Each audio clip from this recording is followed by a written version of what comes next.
बिस्मिल्लाहिर्रहमानिर्रहीम। Chapter number 4 lecture number 2 students, आज हम सेल थ्योरी के बारे में पढ़ेंगे।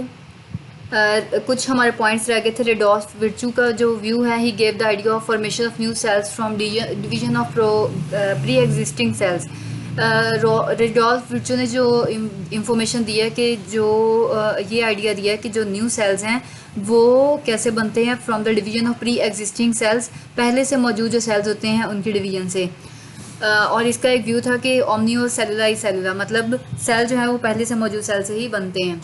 Next, this idea was opposite to that of biogenesis at that time. लेकिन ये आइडिया जो था वो कि जानदारों का जानदारों से पैदा होना, ये क्या था, बिल्कुल ही ऑपोजिट एक व्यू था।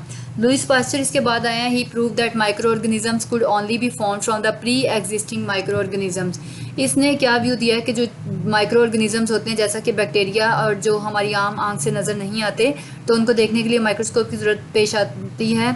तो उसने कहा है कि ये जो हैं ऑर्गेनिजम्स, ये भी प्री एग्जिस्टिंग माइक्रो ऑर्गेनिज्म से ही बनते हैं। He supported the idea of विर्चू by performing experiments on micro organisms.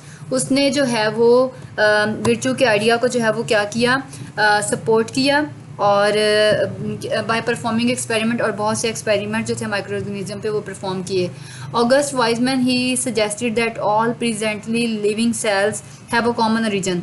ये इसका व्यू था कि जो तमाम लिविंग सेल्स हैं उनका एक कॉमन ओरिजिन है, वो एक ही मतलब उनके बावजदाद एक ही हैं, because they have basic similarities in the chemical composition. क्योंकि अगर उनकी बनावट को देखा जाए तो उनके अंदर बहुत सी खसूसियात एक जैसी हैं, उनकी मेटाबॉलिक एक्टिविटीज़ एक जैसी हैं, एंड स्ट्रक्चर यहाँ तक कि उनकी साख्त भी एक जैसी है। Although they different many respects, लेकिन वो बहुत सी वजूहत से मुख्तलिफ भी हैं। He also proposed that cells are basically similar in structure but extraordinarily versatile in their functions. इसने क्या प्रपोज किया कि जो सेल्स हैं दे आर बेसिकली सिमिलर, दिखने में तो वो सेम होते हैं इन स्ट्रक्चर, बट एक्स्ट्रा ऑर्डिनरी, लेकिन क्या होते हैं, वर्सेटाइल, हर तरह का काम जो है वो इन देयर फंक्शन कर लेते हैं बेहतरीन तरीके से। Next, salient features and cell theory की, और ये इंपॉर्टेंट शॉर्ट क्वेश्चन भी है। Cell theory was established after a very hard work of many scientist. बहुत से साइंसदानों की बहुत मेहनत के बाद जो है वो सेल थ्योरी इस्टेब्लिश हुई। However it was formulated bye a botanist name Schleiden and a zoologist श्वान। बोटेनिस्ट श्लीडन और श्वान ने ये जो है वो सेल थ्योरी पेश की। In 1855 Rudolf Virchow, a German pathologist, proposed the third postulates of the cell theory that all organisms are composed of one or more cell। इसका क्या व्यू था कि सेल एक या एक फिर ज़्यादा सेल से मिलकर बनते हैं।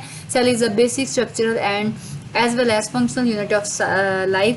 सेल जो है वो लाइफ का बुनियादी जो है वो ज़रिया है, और all cells arise from pre existing cells और डिवीजन ऑफ ओल्ड सेल्स। तमाम सेल जो है वो पहले से मौजूद सेल से बनते हैं और सेल्स की डिवाइड होने से ही बनते हैं, पुराने सेल्स की डिवाइड होने से। With the development of the cell theory many details of the cell were studies. जब ये डेवलपमेंट हो रही थी सेल थ्योरी की, तो बहुत सी जो है वो सेल की डिटेल्स के बारे में पढ़ा गया। Cell theory is very important unifying concept. Cell theory जो है वो एक बहुत ही इंपॉर्टेंट कॉन्सेप्ट है और माना भी जाता है। It is one of the most fundamental generalisation in biology, और बायोलॉजी में इसने बहुत जो है वो अहम रोल प्ले किया है। Thank you students.